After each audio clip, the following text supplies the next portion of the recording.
एक ही ट्रीटमेंट लेकिन हर पेशेंट की जर्नी बिल्कुल अलग होती है। आइए देखते हैं दो रियल हेयर ट्रांसप्लांट एक्सपीरियंसेस। सबसे पहले मिलते हैं हमारे पहले पेशेंट से और देखते हैं उनकी जर्नी। और मेरा हेयर फॉल काफ़ी बढ़ता जा रहा था। फिर उसके बाद मैंने बहुत मेडिसिन ट्राई किया, लेकिन मेडिसिन से कोई फ़ायदा नहीं हुआ।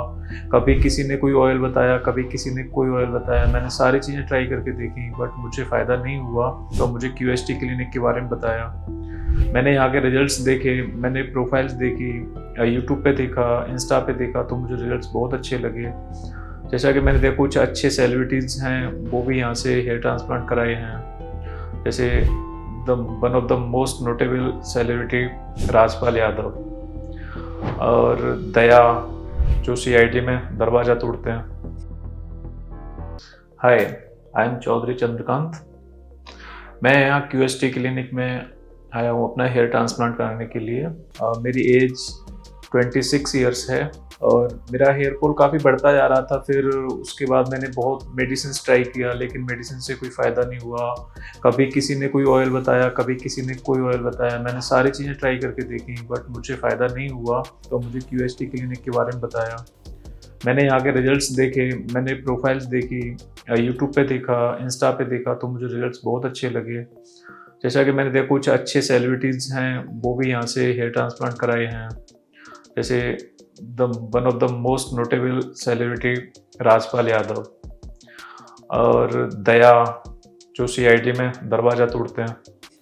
तो मैंने ऐसे कुछ लोगों के देखे थे, मुझे बहुत अच्छे रिजल्ट, एकदम आउटस्टैंडिंग रिजल्ट। तो उनको देख के मुझे लगा कि हाँ, मैं भी ऐसा हो सकता हूँ और मैं भी एक अच्छी पर्सनैलिटी पा सकता हूँ अगर मेरे भी हेयर दोबारा से ग्रो हो जाएं। और मेन चीज़ रहती है कि आप हेयर ट्रांसप्लांट तो कहीं से भी करा लीजिए, बट एक क्वालिटी मैटर करती है। और दूसरी एक चीज़ होती है इसमें, एक सर्वाइवल रेट, जो आपका ग्राफ्ट रहता है उसका सर्वाइवल रेट। तो आप कहीं से भी करा लेंगे, हेयर ट्रांसप्लांट तो हर जगह से हो जाएगा, बट जो क्वालिटी है, सर्वाइवल रेट है, वो सब मैटर करता है। तो क्यूएसटी बहुत अच्छा क्लिनिक है, बहुत बेस्ट क्लिनिक है और काफ़ी टाइम से इस फील्ड में है।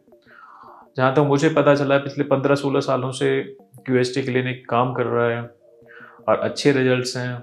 अच्छा, मतलब लोगों का सपोर्ट भी रहता है, डॉक्टर्स अच्छे हैं, पूरा टाइम टू टाइम आपको ओवरलुक करते रहेंगे।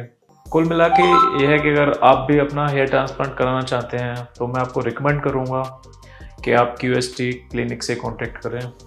इसके हरिद्वार में एक ब्रांच है। यहाँ पे ज़्यादातर इधर का नॉर्थ इंडिया का सबका पास हरिद्वार पड़ता है।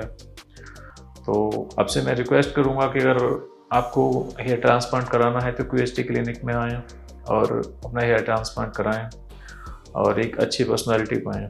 जैसे हुआ क्या कि पिछले मैं देख रहा हूँ 8-9 सालों से मेरा हेयर फॉल कंटिन्यू होता जा रहा है, होता जा रहा है। मैं पिछले 15-16 साल से हॉस्टल में पढ़ा हूँ, हॉस्टल में रहा हूँ। तो थोड़ा सा क्या रहता है, हॉस्टल का खाना वो घर के खाने जैसा नहीं होता, तो वहाँ खाने से थोड़ा प्रॉब्लम होता है, उसकी वजह से हेयर फॉल होता है। थोड़ा पानी का प्रॉब्लम रहता है। जैसे हम घर पे यूजुअली क्या होता है कि हम रनिंग वाटर ही यूज़ करते हैं ज़्यादातर, मतलब डेली का डेली ख़त्म होता है, डेली नया वाटर यूज़ करते हैं। हॉस्टल्स में क्या है कि एक बड़ा टंकी रहता है, उसमें पानी भरा रहता है, तो वो 2-4 दिन 1 हफ्ते तक चलता है। तो उसमें पानी की क्वालिटी मैटर कर जाती है, उससे हेयर फॉल होता है। और सबसे बड़ा फैक्टर फिर ये रहा कि पढ़ाई का मैटर, कि जब तक जॉब नहीं लग पा रही थी तो मैं कंटिन्यू अपनी पढ़ाई पे फोकस था, तो उससे भी स्ट्रेस होता है। तो स्ट्रेस की वजह से भी हेयर फॉल होता है। मेरा मानना है ऐसा, क्योंकि उससे एक तो खाने पीने की आपकी जो डेली लाइफ होती है वो काफ़ी डिफरेंट हो जाती है। आप कब खा रहे हैं, कब उठ रहे हैं, कब जाग रहे हैं, वो सब मतलब पूरा सिस्टम गड़बड़ हो जाता है, जैसा मेरे साथ रहा है। और फिर जब जॉब मिली तब वो स्ट्रेस खत्म हुआ, लेकिन जॉब जब मिली जब पूरे बाल चले गए। तो ये भी एक मेन फैक्टर है कि स्ट्रेस भी होता है, उससे भी बाल जाते हैं। उसमें खाना पीना सारी चीज़ें मतलब डिस्टर्बेंस हो जाती हैं, तो डिस्टर्बेंस होने से ही बाल जाते हैं। और फैमिली का ऐसा है कि थोड़ा एक जेनेटिक करेक्टर का भी रहता है, कि जेनेटिक करेक्टर है तो उससे भी बाल जाते हैं। जैसे मेरे फादर हैं, तो मेरे फादर का मतलब एकदम से बाल्डनेस तो नहीं आई, लेकिन डेंसिटी कम होती चली गई। टाइम के साथ डेंसिटी कम हुई। तो वो जेनेटिक करेक्टर भी है, उस हिसाब से मेरे भी देखिए डेंसिटी काफ़ी कम हुई है। ऐसा नहीं कि एकदम से बाल्डनेस नहीं आई है, कि एकदम से बाल्डनेस आई हो, बस ये है कि डेंसिटी कम हुई है। और कुछ मैटरनल रिलेशंस जो होते हैं वो भी मैटर करते हैं। जैसे मेरे मामा लोग हैं, मामा लोगों के भी बाल गए हैं, उन लोगों के बाल काफ़ी कम हुए हैं, तो वो भी एक मैटर होता है। तो जेनेटिक करेक्टर मैटर करते हैं। जेनेटिक करेक्टर, स्ट्रेस, खाना पीना, आपकी डेली लाइफ, ये सारी चीज़ें मैटर करती हैं। बहुत सारे लोगों ने मुझे बताया कि अगर आप हेयर ट्रांसप्लांट में जाते हैं उसमें बहुत सारा खर्चा होता है, बहुत प्रॉब्लम्स भी आती हैं, वो एक सर्जरी है और जिसमें रिस्क भी है कि आपका स्कल्प खराब भी हो सकता है, प्रॉब्लम्स भी आ सकती हैं, कुछ भी हो सकता है। बट मैंने सोचा कि वही बेटर है। मुझे बिक्स का और पैच का, उनके बारे में मैंने तमाम वीडियोस देखे थे, लेकिन वो मुझे स्टेबिलिटी नहीं लगी उस चीज़ में। और उसकी प्रॉब्लम भी थी कि जैसे कि अब पैच को हम अपने स्कल्प पे फिट करते हैं, तो जब जब हम सर्विसिंग कराएंगे ना, जब जब पैच की सर्विस होगी, तो पैच को हटाते टाइम वो कुछ बाल लेके ही हटेगा, वो बगैर बाल लेके नहीं हटेगा। तो आप कंटिन्यू 1 साल 2 साल तक पैच रखेंगे तो जितने ये बाल है ना, ये पूरा आपका एरिया बिल्कुल खाली हो जाएगा, मतलब बहुत बेकार हो जाएगा। दूसरा सीन ऐसा रहता है कि पैच रहने से पसीना रहता है और इम्प्योरिटीज निकलती हैं यहाँ पे, जो हेड से पसीना, इम्प्योरिटीज वो वहीं की बनी रहती हैं, तो उससे प्रॉब्लम होने लग जाती है और इचिंग हो जाएगी बहुत। मतलब वो चीज़ सही नहीं लगी मुझे, तो इसलिए मैं उस साइड गया ही नहीं कि मुझे वो सब नहीं कराना। और मेन चीज़, मैं स्टेबिलिटी पे, नेचुरलिटी पे बिलीव करता हूँ। हेयर ट्रांसप्लांट बिल्कुल नेचुरल है, स्टेबल है, अच्छा है। हेयर फॉल की वजह से सबसे मेन प्रॉब्लम तो एक यही होती है कि कॉन्फिडेंस डाउन हो जाता है। आप कहीं पार्टी में हैं, शादी में हैं, किसी भी जहाँ पे गैदरिंग है, वहाँ गैदरिंग में आप हैं, तो एकदम कॉन्फिडेंस डाउन सा रहता है कि हम अब एक साथ के लड़के को देखते हैं जो हमारे साथ का है, उसकी पूरी हेयर स्टाइल अच्छी है, उसके पूरे हेयर्स हैं, फिर एक अपनी तरफ ध्यान आता है कि हमारे हेयर्स ही नहीं, हम ऐसी हेयर स्टाइल कैसे बनाएं। दूसरी चीज़, जब जब मैं सैलून में जाता हूँ हेयर कटिंग के लिए, तो हमेशा मेरी ख्वाहिश रहती है कि अच्छी हेयर स्टाइल करूँ, एक अच्छी हेयर स्टाइल करूँ, बट हेयर ही नहीं है तो हेयर स्टाइल कहाँ से करूँ। ये सब बहुत बहुत दिमाग ख़राब होता है कि हम सेलिब्रिटीज़ को देखते हैं, अपने हीरोज़ को देखते हैं, अपने फेवरेट्स को देखते हैं, तो फिर चाहते हैं कि हमें भी ऐसा हेयर स्टाइल कराना है। तो अब वो हेयर स्टाइल कराने के लिए हमारे पास हेयर ही नहीं होते। हम सैलून में जाते हैं, सैलून वाला उल्टा बोलने लग जाता है कि भाई आपके हेयर ही नहीं है, भाई आपके यहाँ हेयर नहीं है, यहाँ हेयर नहीं है, पीछे यहाँ हेयर नहीं है, आपकी डेंसिटी बहुत कम है, आप ये हेयर स्टाइल रखेंगे तो अच्छे नहीं लगेंगे। तो बहुत गुस्सा आता है। तो इस वजह से फिर प्लान किया कि मुझे हेयर स्टाइल कराना है, क्योंकि हेयर से मैं ये नहीं कहता कि पूरी पर्सनालिटी है, लेकिन most of the personality hair से होती है, आपके हेयर स्टाइल से होती है। आपका जो लुक आता है वो हेयर स्टाइल से ही आता है। 100% नहीं, बट एबव 90% पर्सनालिटी हेयर से डेवलप होती है। तो ये चीज़ मुझे अंडर एस्टिमेट करती थी, अंडर कॉन्फिडेंस करती थी। तो मुझे लगा कि मुझे इससे काउंटर अटैक करना है, मुझे इससे बाहर निकल के आना है और मुझे हेयर ट्रांसप्लांट करा के अपनी पर्सनालिटी दोबारा से लेके आनी है वापस, जो मेरे हेयर पहले हुआ करते थे, जैसे मेरी पहले पर्सनालिटी थी। तो उसी कोशिश में फिर मैंने हेयर ट्रांसप्लांट कराने का डिसाइड किया। ओके फ्रेंड्स, तो ये रही मेरी अब तक की पूरी कहानी, जो मेरे हेयर लॉस से रिलेटेड है, जो मेरे हेयर ट्रांसप्लांट से रिलेटेड है। और नेक्स्ट आपसे फिर मिलता हूँ जब अपने हेयर ट्रांसप्लांट के बाद अपने हेयर ट्रांसप्लांट रिजल्ट्स को लेके क्या प्रोग्रेस रहेगी, कैसे रिजल्ट्स आएंगे, आपसे फिर साझा करता रहूँगा, आपको बताता रहूँगा और आपको कॉन्फिडेंस देने की फुल कोशिश करूँगा कि अगर आप भी हेयर लॉस से परेशान हैं, अगर ऐसा है तो आप भी हेयर ट्रांसप्लांट की तरफ आएँ और पैच या ऑयल के भरोसे ना रहें। ऑयल से तो कुछ होता ही नहीं है, ये तो बात है, ऑयल से तो कुछ होता ही नहीं है। ठीक है, तो फिर मिलते हैं आपसे हेयर ट्रांसप्लांट सर्जरी के बाद। Okay, bye bye, take care. जैसा कि आप देख सकते हैं मेरे हेयर ट्रांसप्लांट सर्जरी कंप्लीट हो चुकी है और ये एक बहुत अच्छा एक्सपीरियंस रहा, बहुत अच्छा लगा। कोई प्रॉब्लम नहीं हुई, कोई परेशानी नहीं हुई और सब कुछ अच्छे से हो गया। आप देख सकते हैं हेयर लाइंस, टेम्पल्स, सारी चीज़ें बहुत अच्छे से मेंटेन हुई हैं, बहुत अच्छे से बनाई हैं और पूरी सर्जरी के दौरान कोई प्रॉब्लम, कोई परेशानी कुछ भी नहीं हुआ। स्टाफ का बिहेवियर बहुत अच्छा लगा, पूरा स्टाफ बहुत अच्छे से कोऑपरेट करता है, डॉक्टर्स भी बहुत अच्छे से कोऑपरेट किए। ओवरऑल सारी चीज़ें बहुत अच्छी रहीं और जैसे कि कहते हैं ना कि पेन होता होगा, प्रॉब्लम होती होगी, ऐसा कुछ भी नहीं होता। आपको पेन के लिए भी चीज़ें पहले से ही अंडरस्टूड रहती हैं डॉक्टर्स को, तो वो पहले से इसका प्रिकॉशन लेके चलते हैं, जिससे आपको पेन नहीं होगा। और मेरा बहुत अच्छे से मेरा हेयर ट्रांसप्लांट हुआ है, बहुत अच्छे से मतलब मेरी सर्जरी हो गई, कोई पेन नहीं, कोई प्रॉब्लम नहीं और मैं बहुत खुश हूँ कि मैंने जैसे मिरर में अपने आप को देखा सर्जरी के बाद, तो सच में बहुत अच्छी फीलिंग्स आई। मुझे बहुत अच्छा लगा कि मेरी हेयर लाइंस वापस आई अच्छे से, टेम्पल्स भी सही, पूरे सही से बने, बिल्कुल जैसे मेरे नेचुरल हुआ करते थे पहले कभी। तो बहुत अच्छी सर्जरी हुई है, बहुत अच्छा लगा है। अब जैसे कि मेरा काफ़ी हेयर फॉल हो चुका था, तो मुझे डॉक्टर्स ने 5000 ग्राफ्ट्स सजेस्ट किए थे। मतलब सारी जगह पे नहीं मिलती है, कुछ खास जगहों पे ही मिलती है, जैसे कि क्यूएसटी क्लिनिक है, यहाँ इनका जो टेक्निक है वो सबसे अलग है। वो क्यूएसटी क्लिनिक को एक सबसे अलग क्वालिटी दिखाता है कि हाँ यहाँ पे कुछ क्वालिटी है। और मेरी सर्जरी जैसे कि ग्राफ्ट ज़्यादा थे और 5000 ग्राफ्ट तो लगे हैं और 100-200 ग्राफ्ट और एक्स्ट्रा भी लगाए हैं जब रिक्वायरमेंट हुई है। तो उसके लिए अप्रोक्स 2 दिन में मेरी सर्जरी 3 दिन में सर्जरी कंप्लीट हुई है, जिसमें पहले दिन स्लिट बनाए गए थे और 2 दिन में फिर ग्राफ्ट्स का इम्प्लांटेशन हुआ है, यानी ग्राफ्ट पहले निकाले गए हैं, उसके बाद इम्प्लांट किए गए हैं। तो ऑलमोस्ट आप मान लीजिए 15-16 आवर्स मतलब मेरी सर्जरी में लगे हैं 2 दिन में। और उसके बाद ग्राफ्ट का ऐसा नहीं है कि अगर हमने एक बार जो बोला, जैसे कि मेरे 5000 ग्राफ्ट थे, तो 5000 ग्राफ्ट से अगर एक्स्ट्रा ग्राफ्ट कुछ लग रहे हैं, अगर नीड है तो उसका अलग से चार्ज लगाया हो, ऐसा कोई चार्ज नहीं है। 100-200 ग्राफ्ट वो पहले से एक्स्ट्रा कंसीडर करके चलते हैं कि अगर रिक्वायरमेंट होगी तो हम 100-200 ग्राफ्ट पहले से एक्स्ट्रा लेके मतलब लगाएंगे। तो एट लास्ट मैं क्यूएसटी को बहुत धन्यवाद बोलना चाहता हूँ, बहुत बहुत क्यूएसटी के लिए, बहुत आगे के लिए मतलब बहुत सपोर्ट है और क्यूएसटी ने मेरा बहुत अच्छा साथ दिया, मेरा हेयर ट्रांसप्लांट अच्छे से हुआ। आप सब भी आइए क्यूएसटी क्लिनिक पे और अपना हेयर ट्रांसप्लांट कराइए अगर आपको प्रॉब्लम है तो। और आज अब इतना ही, आगे नेक्स्ट पीआरपी सेशंस होंगे तो मैं मिलता हूँ आपसे अपने पीआरपी सेशंस पे at QST clinic. Thank you, good bye.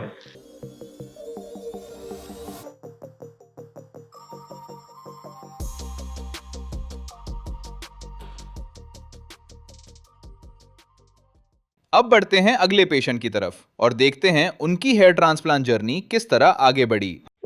तो जैसे जब मेरी हेयरलाइन रिसीड हो गई थी, ऑलमोस्ट थोड़ी रिसीड हो गई थी, उस पॉइंट पे ऐसा कॉन्फिडेंस में तो मेरे को कोई इशू नहीं था। इट जस्ट कि लुक बहुत मोनोटनस हो गया था, तो इसी वजह से मैंने अपने लिए ये पाथ चूज भी किया था। यहाँ पे मैं इसलिए आया था रेफरेंस के through.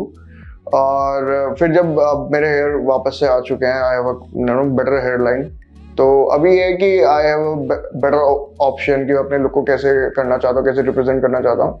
So it's a great experience, it adds a little bit value to your personality.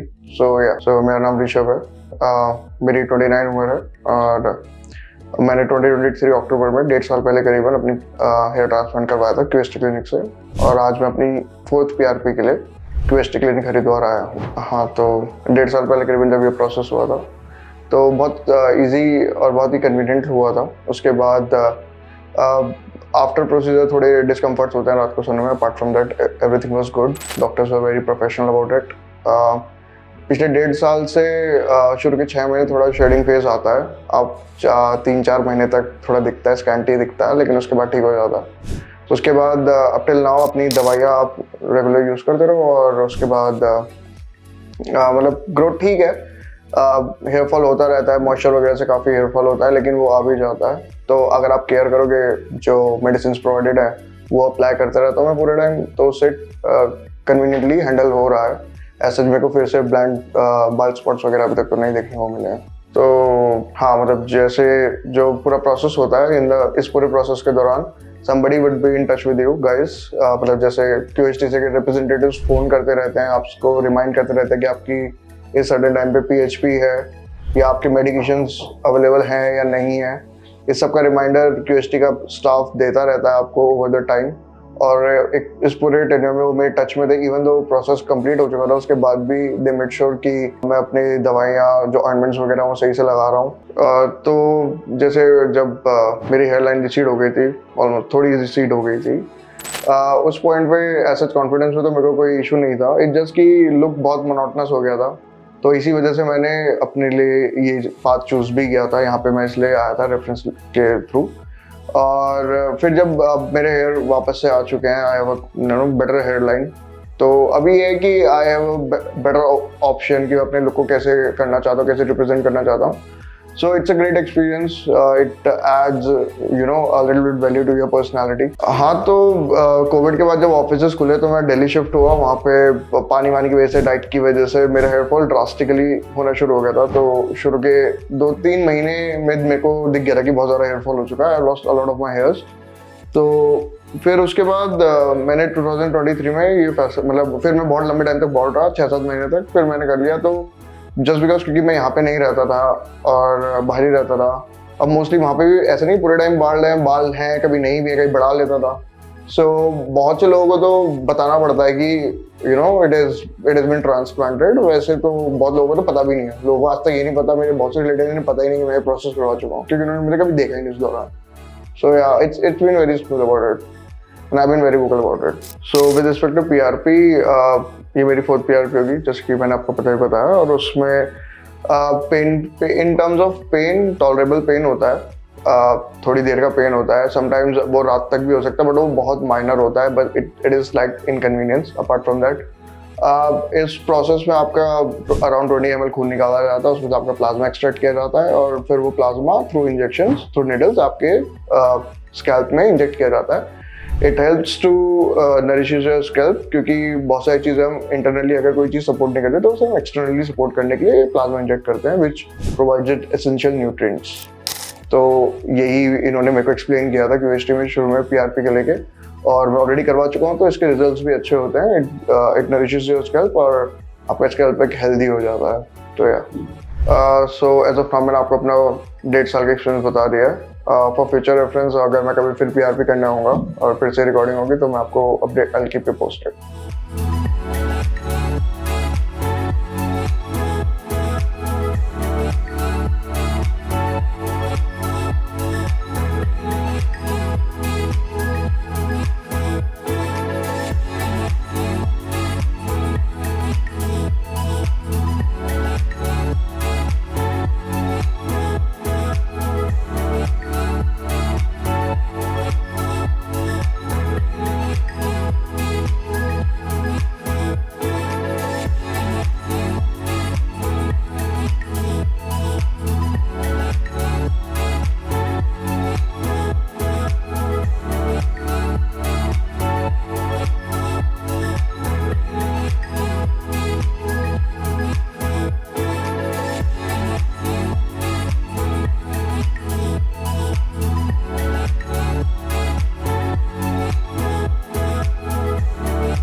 Hello friends, if you have not subscribed to our channel yet, please like this video, share and subscribe to our channel, and don't forget to hit the bell icon so that you will get update on every video.